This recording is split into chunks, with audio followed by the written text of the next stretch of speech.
que habitava na terra de Uz. Este homem era um homem que era temente ao Senhor, ele era sincero, ele era reto e sabia se desviar do mal. Como que vocês estamos perante o nosso Senhor? Nós estamos sinceros com o Senhor? Estamos retos nos caminhos do Senhor? Estamos se desviando do mal? Ou a gente está só como aquele Facebook, o WhatsApp, só de aparência? Fala um pouco aqui da vida de Jó. Jó era um homem, ele tinha 10 filhos, sendo 7 homens e 3 filhas mulheres. E era um homem muito rico mesmo, era como se fosse naquele tempo, o faraó, o deserto, um homem rico, tinha tudo. Mas Satanás observava, assim como ele observa eu, o senhor e a senhora. Por onde a gente anda, nós somos observados. Satanás, o meu inimigo, nosso inimigo, ele nos observa, esperando uma brecha, que ele possa entrar. Cabe a gente abrir ou não essa brecha. Como podemos não abrir essa brecha? Se a gente for reto, sincero, temente a Deus e se desviar do mal.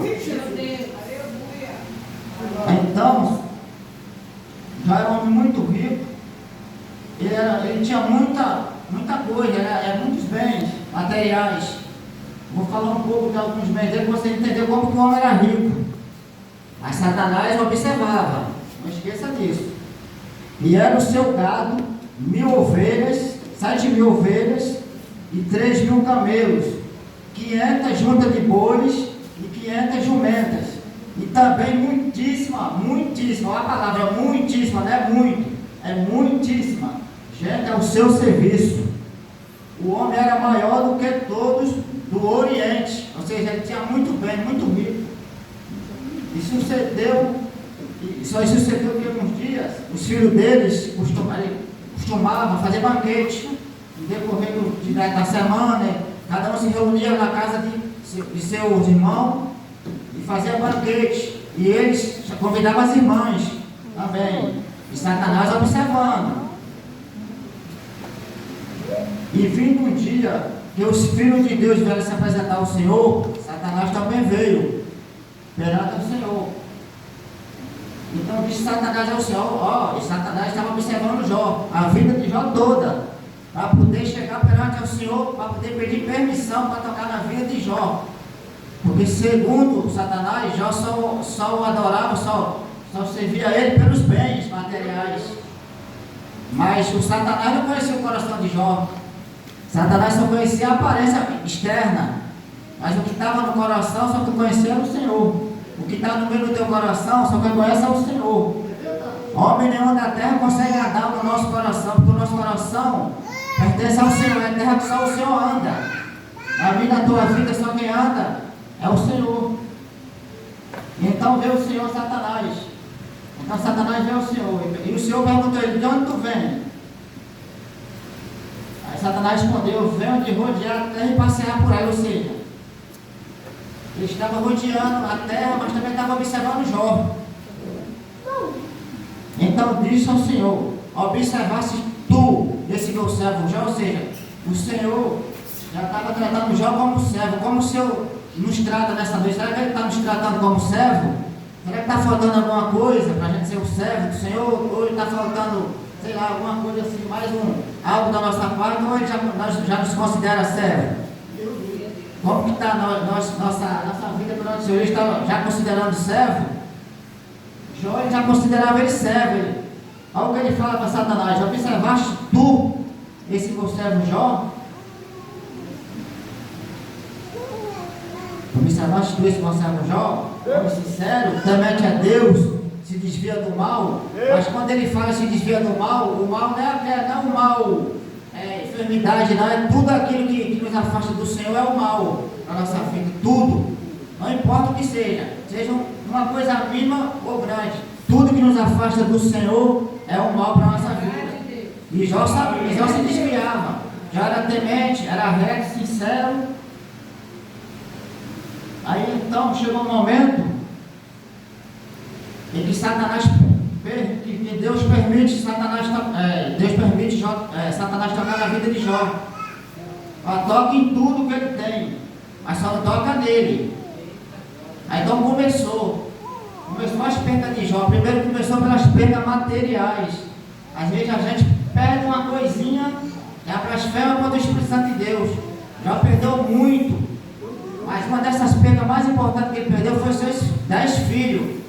E essas perdas dele ocorreu tudo de uma vez. Ou seja, tudo assim, ó, no passo de marcha. Assim que ele permitiu o Senhor tocar, assim que o Senhor permitiu Satanás tocar na vida de Jó, foi tudo instantâneo. Vou falar algumas das perdas de Jó para vocês entenderem como foi rápido na vida de Jó. As perdas.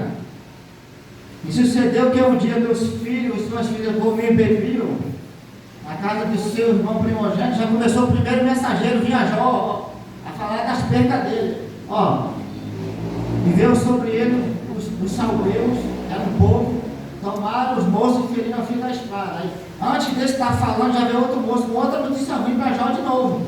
E estando ele ainda falando, veio outro moço.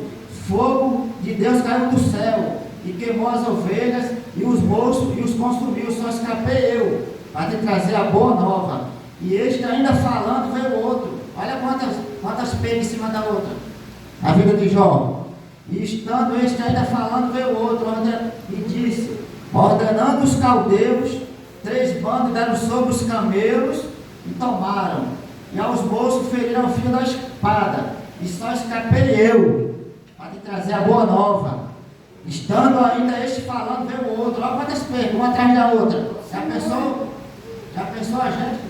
Às vezes pega uma coisinha mínima, na falta correr, imagina várias. De uma vez só. E aí veio o outro ainda.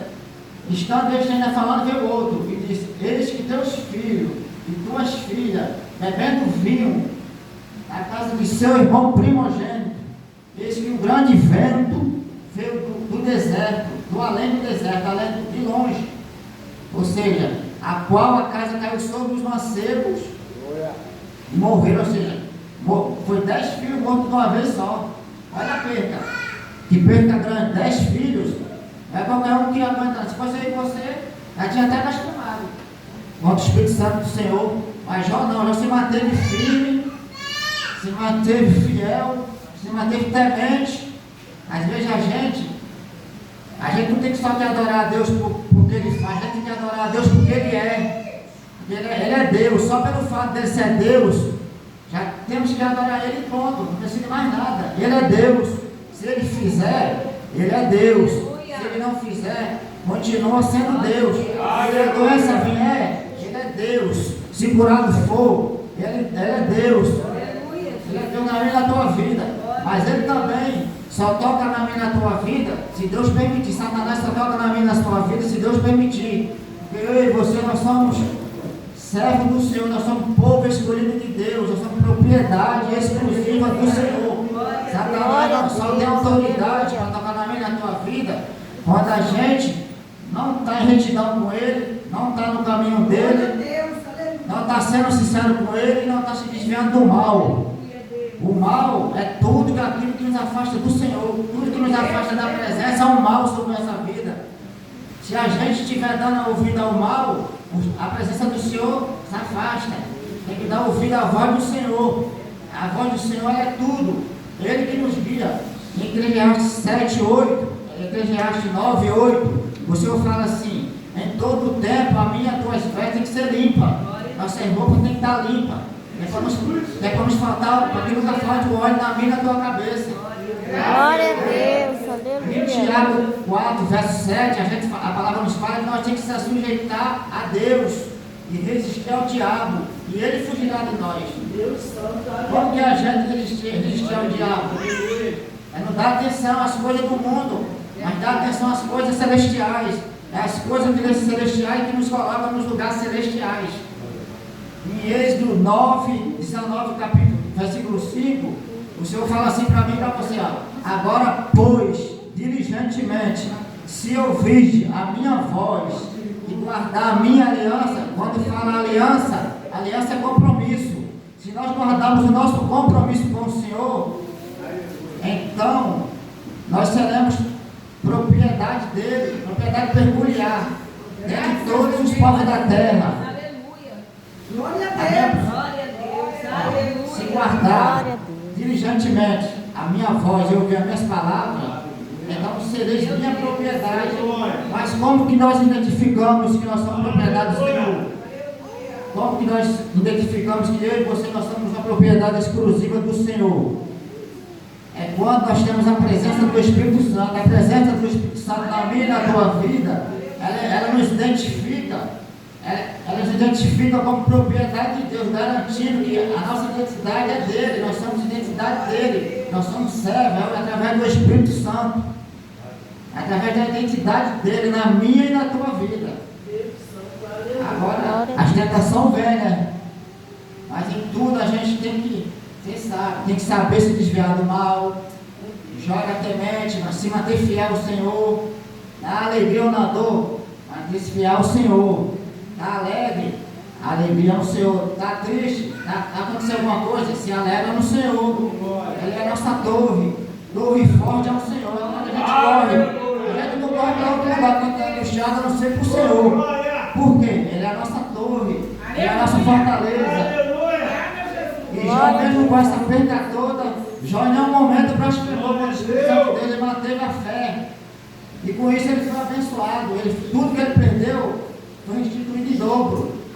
Aí se a gente passa no capítulo 9, a sua mulher, a sua esposa, ainda chega para ele e fala: como tu retens a tua fidelidade a esse Deus, depois de perder tudo isso, o que ele fez contigo, ainda mantens a tua fidelidade ao Senhor, a tua retidão. Aí Jó ainda não peca ainda quando ele fala: como falas uma louca mulher, tu falasse agora contra Jeová. Aceitasse o bem que trazer, o mal não quer tu aceitar. Tudo que eu tinha era de Deus. Deus me deu, ele tomou. Bendito seja o nome do Senhor.